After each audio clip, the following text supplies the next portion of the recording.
Today we got the CRKT Squid Compact.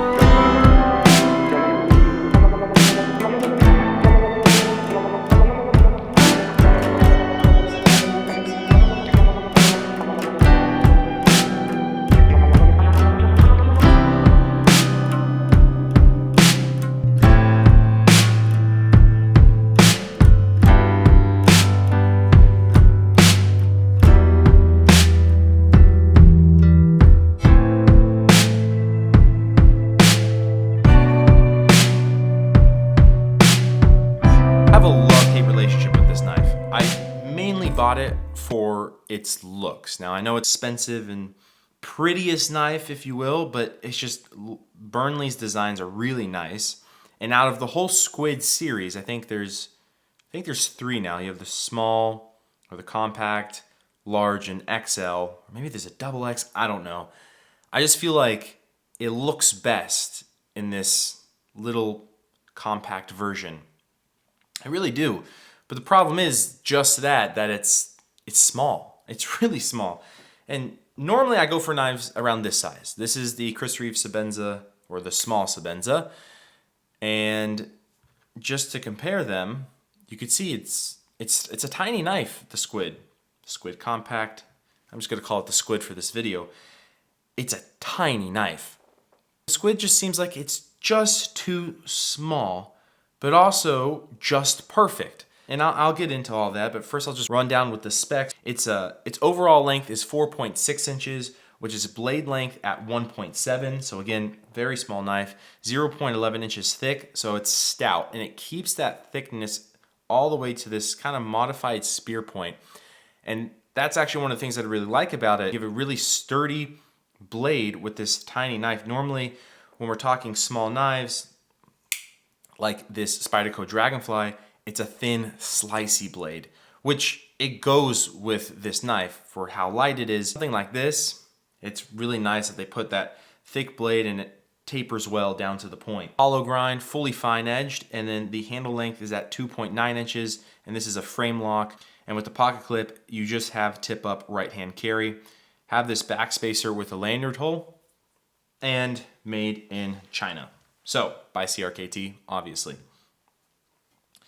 So, the issue I guess I have with the knife, and then we'll go into what I like and just my final thoughts and if I recommend it, which I do. Now, the thing is, I want to blame everything on its size, but I can't do that because I love the Spyderco Dragonfly, and I raved about the Boker Mini Kalashnikov. Not only is it just a fantastic auto for your money, it's just a great knife. And it's a small knife, and I have no problem with it. Both of these knives, again, I just love. So it's not like I'm unfamiliar with a small knife. I've actually come to enjoy them, but I don't know if it's as of recent. I've been more into maybe slightly bigger knives, or actually have kind of been into traditional non-locking slip joints, which I'll do a review on that too. But it seems like every time I use this knife, besides opening boxes, which I guess is the majority of the times that I use this, it just seems like I need just an extra inch or just something slightly bigger. It kind of gets lost in my hand in the way that I don't have much control over it. Jimping is kind of useless because it's really big and rounded off. There's not much of a grip there. You know, if we look at the Spyderco, super small and to a point, so you have a nice grip. My thumb's not slipping. Also, it helps that there's a thumb ramp.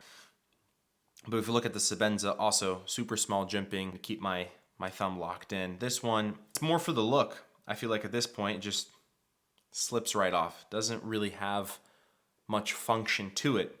I know there is the standard or the bigger version of the Squid series, but I'm not a fan of the look of it. Maybe I'll actually appreciate it because of its size, and maybe I'll probably get it just to see how it is.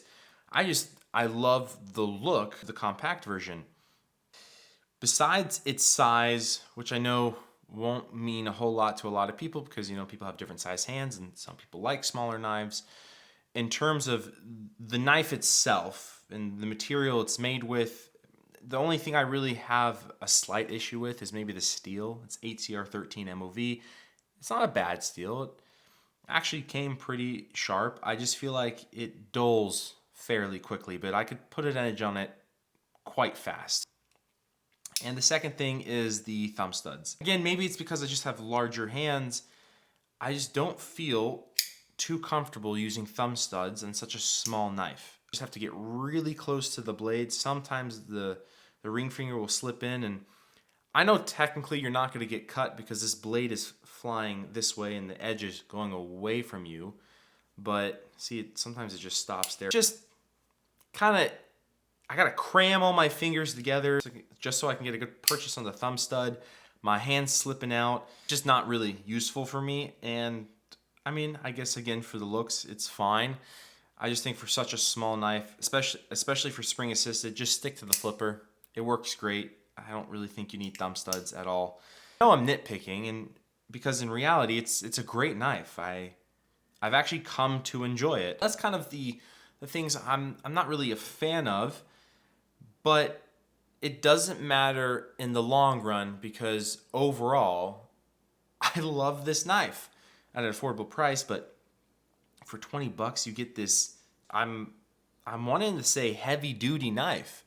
It's a strong frame lock. When you do actually find a way to get a good grip on it, it feels solid, super fast deployment, super smooth. It seems like a mini tank. On boxes or cutting open packages, this is the dream knife. I'm not a huge fan of utility knife, replacement blade. I know that's becoming a trend now to carry. But you can replace the blades on this one. Why? Why replace the blade? Look at this. Just sharpen it. It's gonna last a lifetime. You don't gotta keep buying replacement blades. And it just looks awesome. And I would have to say that this is a lot more useful, this blade design, than a utility knife. That's my little rant. But again, great for breaking down boxes. I've actually pried stuff with this. Yes, you actually can pry with the knife. I'm not saying pry a nail, but a little staple. It's fine, I'm telling you. Do it carefully. And I like that for its size, normally you would think it's a tiny, puny knife. It can't do much, which again, you are limited, but the way that it was made and designed makes the knife seem like it could do more than it probably can. And I like that. Again, especially for a small knife, there's only two ways to go about it. You're gonna make it super lightweight, or you're gonna make it super robust, so it's like a little tank in your pocket. Overall, I think, especially for EDC, it will do all the tasks you need it to do, and probably then some, because you can abuse this knife just a little bit more than most knives of this size. And plus, it's super fun. It's super fun to fidget with, not with the thumb studs, but with the flipper. So just a really fantastic knife, especially for the price. You can't go wrong with the CRKT Compact. Hope you guys enjoyed this video. If you liked it, give it a big old thumbs up. Consider hitting that subscribe button. And until next time, stay safe out there.